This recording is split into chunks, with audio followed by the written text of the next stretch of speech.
में समर्पण समर्पण समर्पण होता है, परिणाम पर विचार नहीं किया जाता। इसके परिणाम में क्या होगा उस पर विचार नहीं किया जाता। इष्ट के भरोसे पर अपना सब कुछ खाक करने की तैयारी होती है, परिणाम पर विचार नहीं करता भक्त। और परिणाम का विचार नहीं है, इसलिए वो अज्ञात भय जो है वो नहीं रहता, क्लेश नहीं रहता। सीता भक्ति है और भक्त निर्भय होता है। ज्ञानी भगवान को पकड़ता है, भगवान भक्त को पकड़ता है, भक्त निर्भय होता है। भगवान की उंगली पकड़कर आप चलो, ये ज्ञान है। भगवान आपका हाथ पकड़ ले और आप चलो, ये भक्ति है। आपने ईश्वर का हाथ पकड़ा है तो शायद आप कहीं छोड़ दो, लेकिन ईश्वर ने आपका हाथ पकड़ा है तो छूटने की चिंता नहीं होती। इसलिए भक्त निर्भय होता है। भगवान का वचन है, करहूं सदा तिनकी रखवारी, जिमी बालक राखे महतारी, जिमी बालक राखे महतारी, करऊं सदा तिनकी रखवारी। भक्ति निर्भय कर देती है। अज्ञात भय से व्यक्ति मुक्त हो जाता है, फिर किसी प्रकार का क्लेश नहीं होता। ज्ञानी कहेगा कि सत्य जहां है वहां सौंदर्य है, सत्य ही सुंदर है। ज्ञानी कहेगा कि जहां सत्य है वहां सौंदर्य है। लेकिन प्रेमी क्या कहेगा, भक्त क्या कहेगा? प्रेमी ये नहीं कहेगा कि जहां सत्य है वहां सौंदर्य है।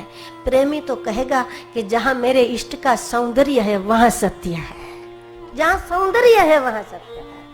ये भक्ति, जहां सत्य है वहां सौंदर्य है, वो ज्ञान।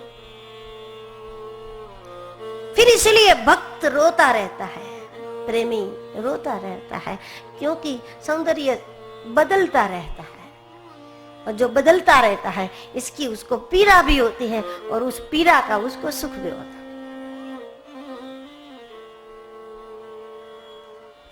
छठवें श्लोक में परमात्मा की वंदना,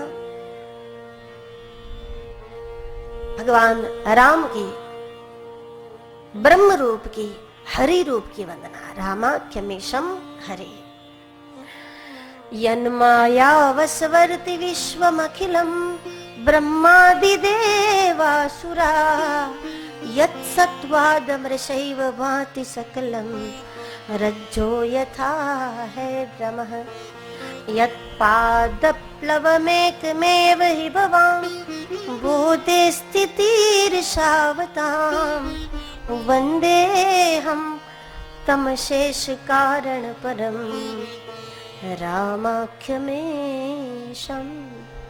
हरिम्।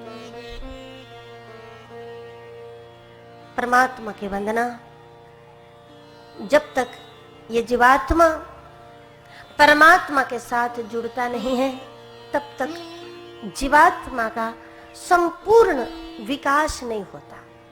परमात्मा सभी के घट भीतर है, इसलिए आपका दैहिक विकास तो हो जाता है।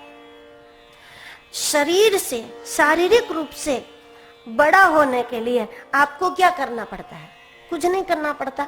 जरूरी नहीं कि छोटा बच्चा जो है उसको दोनों ओर से रोज खिंचमतानी करो, धीरे धीरे लंबा हो जाए, बड़ा हो जाए, ऐसा तो कुछ नहीं करना पड़ता। आत्मा आपके अंदर है तो आपका दैहिक विकास हो जाता है, लेकिन उस आत्मा में जब आपकी आस्था हो जाती है तो फिर आपका भीतरी विकास हो जाता है।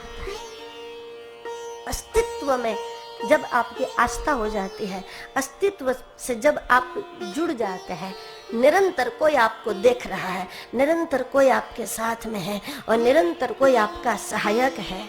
इस बात पर जब आपका पूरा विश्वास हो जाता है, तब आप जहां भी जाओ उसमें आपको सफलता मिलेगी। आप जो काम करो उसमें आपको सफलता मिलेगी। आप संसार में सफल, आप धर्म कार्य में सफल, आप सामाजिक काम में सफल, आप पढ़ोगे तो आप शिक्षा में सफल।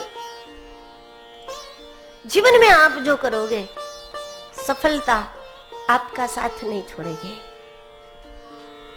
कुछ काम ऐसा होगा कि जो आपका अनुभव नहीं है, उसमें भी आप जाने अनजाने सफल हो जाओगे। सफलता आपका साथ नहीं छोड़ेगी।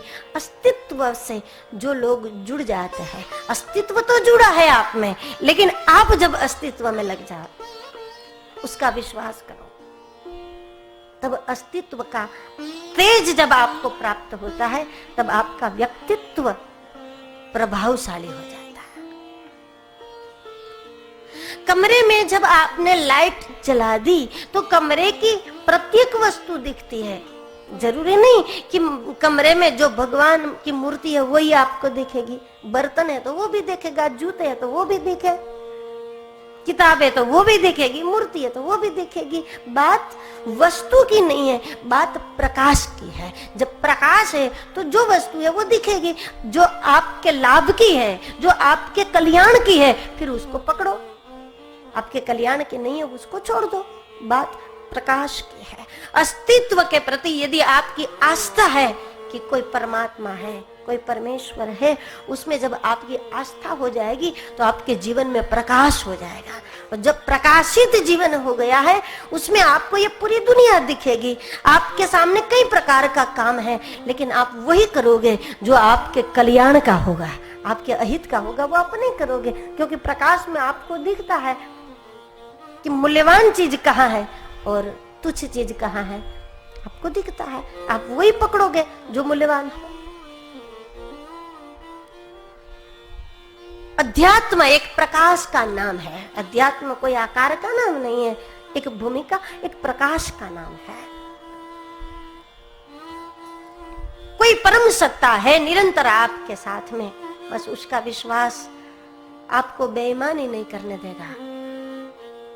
निरंतर कोई परम सत्ता आपके साथ में है, फिर कोई कारण ही नहीं कि आप बेईमानी करें, कोई कारण ही नहीं कि आप डरे, कोई कारण नहीं कि किसी काम को आप अशक्य समझे, असंभव समझे, कोई कारण नहीं कि आप लोभ करें, कोई कारण नहीं कि आप किसी चीज को बर्बाद करें, क्योंकि अस्तित्व आपके साथ है।